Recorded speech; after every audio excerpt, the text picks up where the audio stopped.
Are you losing your mind? Well, it's something that we joke about, but certainly there's nobody who wants to lose their mind. There is nobody who wants to go into the later years of their life with their mind not working well. And yet, sadly, it's estimated that within about 15, 20 years from now, that people my age, that when we start reaching our 80s, 50% of the people my age right now, heading into their 80s, are going to have dementia, Alzheimer's disease, some other way that our brains are not going to be functioning. 50-50 chance when you reach your 80s that you will have Alzheimer's or dementia. That's a big number. That's just a coin toss. And so it is important, no matter what age you are now, it is so very important that you do the right things in order to keep your brain healthy and avoid doing the wrong things that will lead you toward hurting your brain and may result in some of these brain diseases like dementia. These are things we need to do to keep our brains healthy, and these are things we need to do to avoid in order to keep your brain healthy. So in this video today, we're going to talk about things to avoid, choices to avoid making so that you can keep your brain healthier as you head into your 60s, 70s, and 80s. And then we're going to have a follow-up video on this that'll be things to do that will help your brain to remain healthy. Now, the reality is, if you hit 80 years old and you start to have dementia or Alzheimer's, which is a form of dementia, if that's what's going on, it started back in your 40s. This disease process started way back then. It doesn't just happen overnight. It takes quite a while. And the really good news is that it is reversible to a great degree. Whatever damage you do in your 20s, 30s, 40s can be reversed in your 40s, 50s, and 60s so that you can head into your 80s with a totally well-functioning mind. So let's look at some of the things first to avoid doing so that you can keep your mind. So the first thing I'm going to talk about is perhaps the most important. It's not the most severe, but it might be the most important, and that is what you eat. Now, I was listening to different business coaches, and one of these men, I don't even remember who it was, he said, "We dig our graves one bite at a time." And that stuck, and that was like 25 years ago. Let it stick with you that we lose our minds one bite at a time. And so the first thing is for you to make the decision, make the choice to eat good foods and not to eat bad foods. Just don't eat bad foods. Don't eat things out of a cellophane wrapper. Don't eat at bad restaurants. Don't eat junk food. This may be the single most important decision that you make today. It's just the decision not to eat things out of cellophane wrappers, not to eat things from those fast food places that you know put stuff in the food that you shouldn't be eating. Just to make the decision not to eat there. Yeah, will it cost a little bit more? No.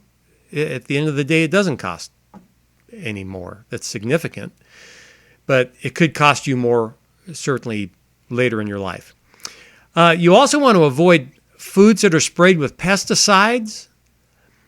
Just make sure you wash your vegetables and so on. Pesticides are bad. Hey, around your house, don't spray with Roundup anymore. Just don't do it. It's just a bad idea. Avoid high carbohydrate foods, high carbohydrate drinks, high sugar foods, high sugar drinks. Now, once in a while you can have some ice cream, that's fine. But that's just because that's part of life. But those Pepsis every day that you have like 6 of every day, they got to go because you're putting like 10 spoons of sugar in every glass that you pour it into. You just have to stop. You have to change some habits. Cause inflammation inside our body. They're bad for our heart. They're bad for our brain. And just have to stop doing it. Drink water instead, maybe some tea. That's great. Lots of other things you can drink that are not a problem. Drug use, yeah, that's a problem. I mean, you remember the commercials. This is your brain on drugs. Yep, it can cause a lot of damage. It can cause problems that look a lot like ADD. Some of you Know people who are going to be arguing for the right to smoke pot every day. And I'm going to tell you, it's a bad idea. You're going to go find newspaper clippings. You're going to argue with me. You're going to do whatever. You're going to say, oh, no, it's great for you. It's great.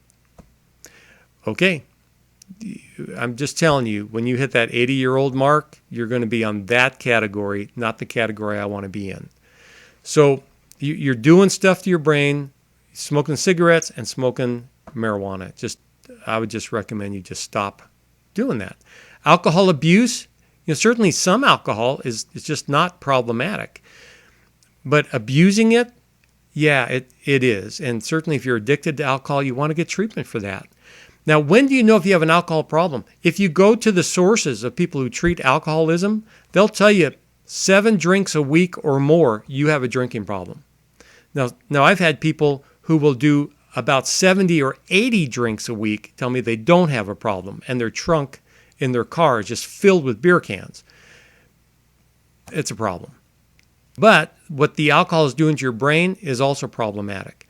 So you don't want to abuse alcohol. I would just have to tell you, no more than like a drink a day, if you actually want to keep your mind going into your 80s. Just that's it. Excessive caffeine consumption. This is my problem. No more than 2 cups of coffee a day. So I can do that. I can do 2 cups a day, and I can restrict it to that, and so can you.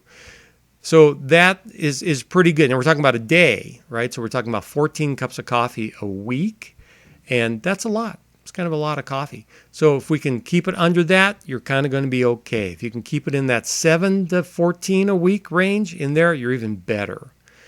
Obesity is bad for your brain. The heavier you are, it's bad.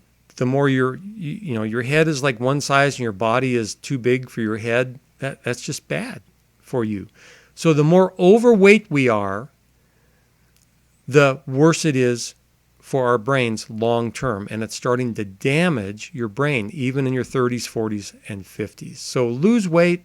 Just lose that 20 pounds. And if you need to lose 20 more, then lose them. So obesity is bad. Inactivity is bad. Now, the great phrase is, when you move, your brain grooves. That's a great phrase. Remember those grooves in your brain, the top of your head?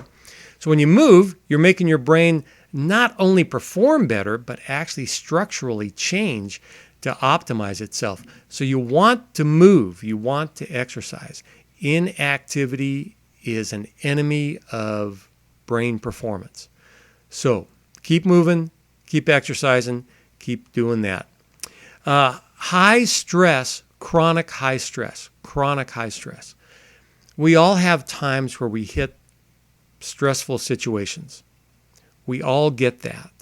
We all have times when someone that we love has passed away. We have times we lose jobs. We have times maybe good things happen, that we get promoted way beyond what we think we can do. Somebody has a car accident, whatever it might be. We have these periods of time that are times of high stress. But if we are like swimming in the pool of stress every day, week, month, and a year, this is bad for the brain as well. So we have to learn how to manage our stress. If you need to get professional help for that, do it. You need to find a stress coach kind of guy, do it. But you want to be able to manage stress. Now, on a scale of 1 to 10, I ask clients all the time, what's your stress level? Scale of 1 to 10. And neurofeedback's awesome for that, by the way. That I have the high performance neurofeedback, direct neurofeedback. People will come in, they'll say it's an 8 or a 9, and 20 minutes later, it's a 2, and they're doing great. Whatever your stress level's at, you need to kind of have a stress level of 2. If your stress level's 0, you just stay on the sofa. That's a problem. So you want your stress level to be a 2. You want to be responsible at paying your bills and taking care of your kids and all those kinds of things. So that's sort of the optimal stress level. But if your stress level is an 8, 9, or 10 all the time, every day for weeks, you got to get help for that. It's bad for your brain. Chronic anger. If you're somebody who blows up a lot, that could be from a temporal lobe problem, and you probably need to get that checked out. If it's like explosive rages, it's a neurological issue. You need to go get it checked out. It might be a certain kind of seizure. It might be things like a growth inside your brain. You do want to get that looked at. But if you're just an angry person, your dad was an angry person, grandpa was an angry person, and you're just an angry person, bad for your brain. So you want to work on that. You want to learn how to have peace in your life instead. And to go along with that, unforgiveness and bitterness, they are awful. Take it from me. It's awful. I have on my website at douglascowan.me. That's the website for my counseling practice. douglascowan.me. I have a free ebook for you on forgiveness that I've written through the last 5 years as I've worked through some issues myself. This is a big deal to be able to forgive people who have hurt you. And carrying unforgiveness, carrying bitterness is bad for your health. It's bad for your heart. It's bad for your brain. So please let it go. Please learn how to forgive people in a way that it will just release you and set you free from that. It's very important. Chronic depression for more than a year, can also be this kind of problem. Can also lead to problems later on in life. So you want to get that fixed. Any depression that lasts more than a month, you should probably seek help from a professional and get treatment. Get treatment for that. Also, long-term anxiety. And like if you're having a series of panic attacks, anxiety attacks, something like that, you want to get treatment for that. Because long-term, if you let that keep going, that also ends up being bad for your brain down the road.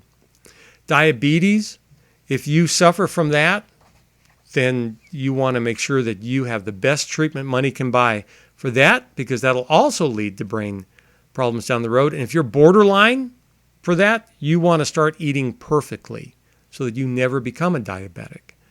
So again, we're back to the food issue because that is so very, very important. Hypertension, again, this problem for the brain. How about sleep? Less than 7 hours of sleep a night on average for fairly long term is potentially problematic. I know there are some of you out there that just like, you need 4 hours of sleep. That's all you need. You're rare. There's a bell curve and everything. If you're in that 1% over there on that side of the bell curve, okay. But for most of us in the middle of the bell curve, we need at least 7 hours of sleep. 8 hours is better. If you can afford it, if you can afford to just go to bed early, like 9:30 or 10, and wake up when you want to wake up, then that's a great lifestyle. Most of us need alarm clocks, so you want to just go to bed, so get yourself 7 or 8 hours of sleep every night. Low levels of vitamin D can also be problematic. It's okay to take vitamin D. It's okay to do that. It's okay to close your eyes without your glasses on, sit out in the sunshine for 10, 15 minutes a day, let your body soak that up. That's okay too. Vitamin D is very important in brain health. You want to check your hormone levels? So men, it's testosterone. That's what you got to check. You got to care about that. You want to keep that in the normal ranges or in the optimal ranges. And for you ladies, it's estrogen, progesterone, and testosterone. All three of them are important for you when it comes to brain health. So ask your doc about that. Ask your doc how to keep those in harmony and at appropriate levels. Other things to wrap this up, there are other things like brain injuries, TPIs, concussions, repeated banging of the head. Now, this is football stuff. We all want our kids to play football. And from a therapist point of view, I just got to ask, like, why? It's the repeated bangings in the head from practice and games. Practice, you do that 5 days a week, and games once a week that cause the brain problems long term. So you take a professional football player, we've had like 15 of them commit suicide in the last few years because their brains were turning to mush, and so they shoot themselves in the chest and ask people to study their brains. They knew it was a problem. You look at the video on the douglascowan.me website where there's Jesse Sapolo and Kermit Alexander talking about their head injuries from playing pro football for 13, 14, 15 years. And they didn't just start playing pro football. They went from junior high to high school to college to professional football. So they had like 30 years of banging heads with other people 30 times a day, 40 times a day, and professional football like 60 times a day. So it's not just the big hits that does that. It's the constant banging. Soccer players are at risk for this as well. And so we need to be really careful about the sports that our kids play, and we need to kind of just manage that, because we're looking at the problems that go on practice after practice, season after season, year after year. Please consider that. Unhealthy habits lead to unhealthy brains. So just consider what you do every day, and you know what? Unhealthy peer groups will lead to unhealthy habits. You are kind of going to mimic the most influential people in your life. So if they have good habits, you'll mimic good habits, and if they have bad habits, you will mimic bad habits.